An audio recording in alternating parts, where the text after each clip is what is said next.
उत्तर प्रदेश में बेहतर स्वास्थ्य व्यवस्था की बानगी आप इसी से समझ सकते हैं कि शासन स्तर से डॉक्टरों के तबादलों के बाद पीलीभीत जिला अस्पताल में इमरजेंसी सेवाएं अब महज 3 फार्मासिस्ट के भरोसे चल रही हैं। यहां तीनों डॉक्टर दिन में अपने पटल पर काम करने के साथ ही आपातकालीन सेवाएं भी दे रही हैं, जिसमें से एक फार्मासिस्ट 20-20 घंटे की ड्यूटी कर अब मानसिक रूप से खुद को बीमार समझने लगे हैं। इधर डॉक्टरों की कमी से भी स्वास्थ्य सेवाएं प्रभावित हो रही हैं। आपको बता दें कि शासन स्तर से स्वास्थ्य विभाग में इस बार बड़ी संख्या में तबादले किए गए थे। इस क्रम में पीलीभीत जिला अस्पताल से भी 3 डॉक्टरों का दूसरे जिले में तबादला कर दिया गया था, जिनके स्थान पर कोई नए डॉक्टर नहीं आ सके, उससे पहले ही उन्हें रिलीव कर दिया गया। डॉक्टरों की कमी हो जाने से मरीजों को असुविधाओं का सामना करना पड़ रहा है। चिकित्सकों के साथ ही अस्पताल के फार्मासिस्ट अवधेश चौधरी, उमाकांत और बीसी यादव का भी गैर जिला तबादला कर दिया गया है। तीनों को शासन के आदेश पर रिलीव कर दिया गया, जिसके बाद उनके स्थान पर भी किसी की तैनाती नहीं हो सकी है। तीनों के जाने से अब अस्पताल में आपातकालीन सेवाएं मात्र 3 फार्मासिस्ट के सहारे बची हुई हैं।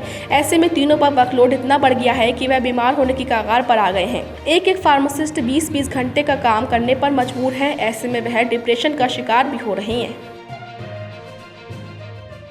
मैं यहाँ पर वैसे सीनियर पीडियाट्रिशियन था।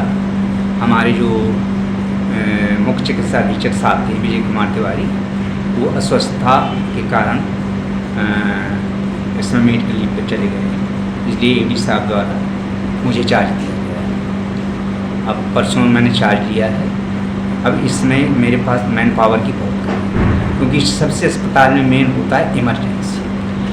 आप कोई भी चीज़ बंद, ओपीडी एक दिन के लिए रोक सकते हैं और चीज़ रोक सकते हैं, इमरजेंसी आपकी नहीं रोक सकती। वो आपको 24 घंटे, और उसके रोटेशन में हमें 3 चिकित्सक, मॉर्निंग ड्यूटी 6 घंटे इवनिंग ड्यूटी और 12 घंटे नाइट ड्यूटी, और जो 12 घंटे करके जाएगा वो दूसरे दिन नहीं कर पाएगा, तो उसके रिलीव। तो 4 आदमी हमें तब चाहिए रोटेशन में कि जबकि कोई आदमी 7 दिन छुट्टी ना ले। उसमें तो संडे भी चलेगा ना, इमरजेंसी कोई नहीं होता है। तो इस समय हमारे पास 4 EMO पद स्वीकृत है, हमारे पास एक भी EMO नहीं है, और एक EMO था जिसको रिलीव कर दिया गया है शासन के आदेश पर। बाकी हमारे पास एक परमानेंट सर्जन था, उनका स्थानांतरण हो चुका है। ENT सर्जन का स्थानांतरण हो चुका है, निश्चेतक का स्थानांतरण हो चुका है, रेडियोलॉजिस्ट का स्थानांतरण हो चुका। 5 चिकित्सक हमारे यहाँ से चले गए। क्या स्थान पे कोई दूसरे आए? रेडियोलॉजिस्ट के स्थान पर आज डॉक्टर VK वर्मा ने ज्वाइन कर लिया है। कहाँ से आए? ये लखीमपुर, जैसे जिला चिकित्सालय लखीमपुर खीरी से आए। दूसरे एक डॉक्टर जो कि पीडियाट्रिशियन है, उन्होंने ज्वाइन किया था, लेकिन वो माउथ कैंसर से पीड़ित है और उनकी ट्रेकियोस्टॉमी हुई है, गले से सांस ले रहे हैं, वो बात नहीं कर सकते हैं। वो जो भी बात करते हैं वो लिख के ही कर रहे हैं, इसलिए उन्होंने ज्वाइन करने के बाद में मेडिकल सबमिट कर दिया। वो उनकी स्वैच्छिक सेवानिवृत्ति की कार्रवाई चल रही है।